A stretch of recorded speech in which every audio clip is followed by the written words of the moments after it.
Hello again to this new episode of the Entrepreneurship videos. Today we talk about 6 myths of entrepreneurship.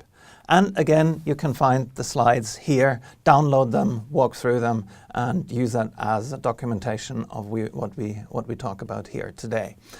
After this episode, you should understand some of the characteristics of entrepreneurs by finding out that the usual myths are not true, and you should know some of the personal success factors for entrepreneurs. So this is what you should know at the end of this episode.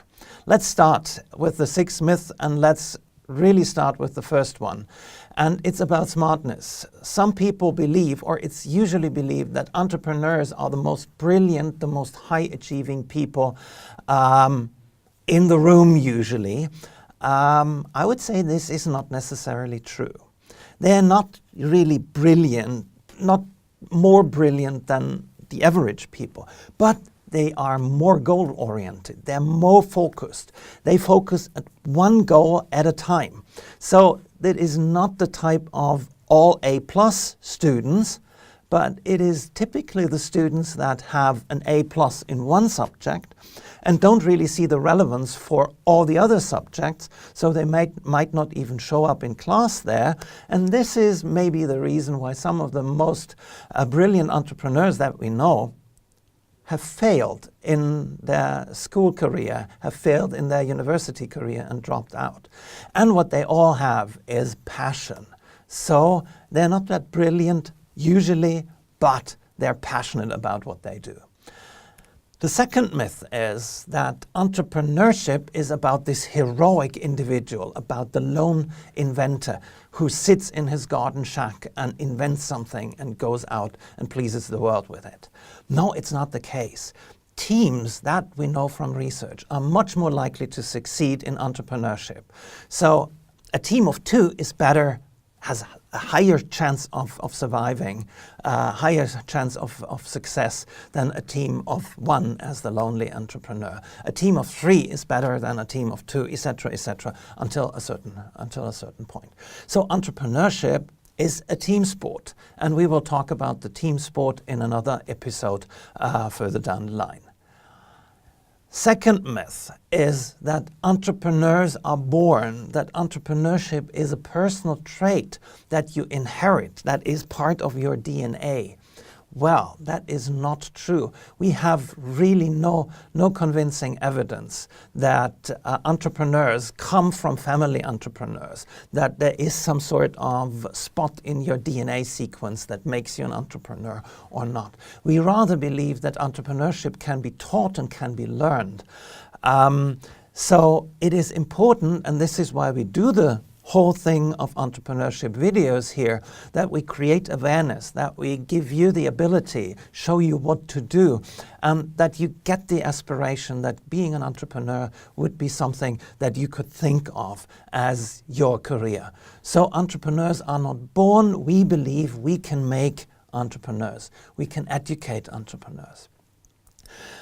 Another misconception, and the 4th myth basically, is that entrepreneurs love risk.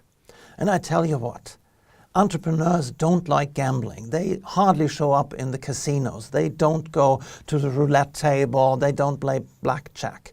What they like is risk where they think they have an advantage.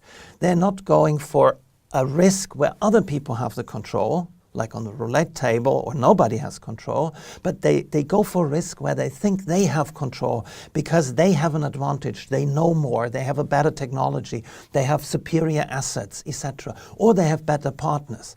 So they go for a calculated risk and not for the risk in general.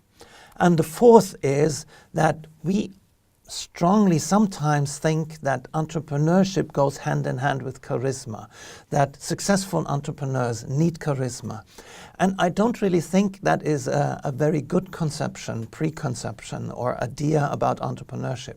Because entrepreneurship is about change. And what makes a good leader to facilitate change? Well, you need vision. You need the capability of sense-making. So you need to understand your environment.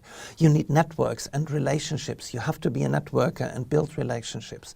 You have to have some innovation capability. Thinking out of the box is important, etc. And what makes a good entrepreneur is also you give the whole thing your personal signature. So it's a lot about you and your personality. Give it your signature, and that will help you to be successful.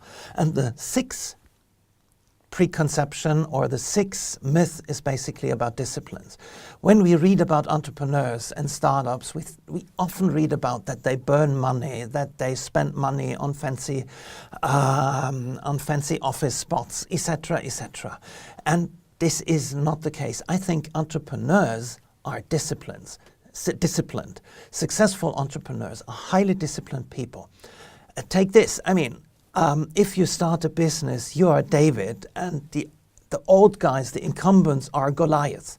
And you have no resources, you have no cash flow, you have no time. But the only thing you have is your passion and your discipline to take on the Goliath there, to compete with the incumbents. So you need discipline.